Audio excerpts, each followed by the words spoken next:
Usap-usapan ng mga katkatera at sausaw-era ang napabalitang pagpasok sa politika ni Ayon Perez.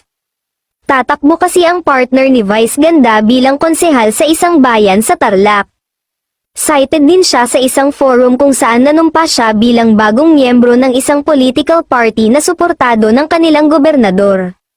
Ngayon pa man, nag-react na agad ang mga nagmamoldita sa nasabing move ng dating Mr. Escort at It's Showtime co-host. Binabatikos rin ito ng mga pa-savage na kumukwestiyon sa kanyang credentials. Tanong pa ng mga nagmamahadera, may blessings daw kaya ni Vice ang desisyong ito ng kanyang jowa. Nag-aabang din sila sa magiging pahayag ni Vice hinggil sa desisyon ng mister na pumalaot sa public service.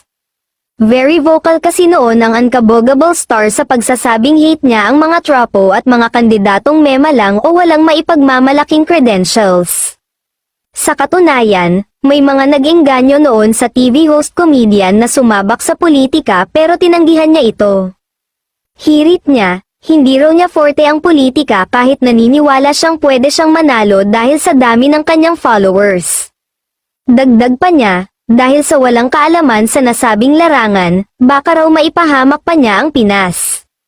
Say pa niya, hindi raw porket pwede siyang manalo ay tatakbo na siya. Ito naman ang samot-saring reaksyon ng mga netizens sa pagtakbo ng jowa ni Vice. Kaloka. Bakit hinayaan ni Vice? Ano kayang say ni Vice Ganda dito? Ayaw pa naman ito sa mga political aspirant na mema lang. Very vocal siya about it. Nag-SK chairman naman daw siya. If he really wants to help then he can help as a private citizen.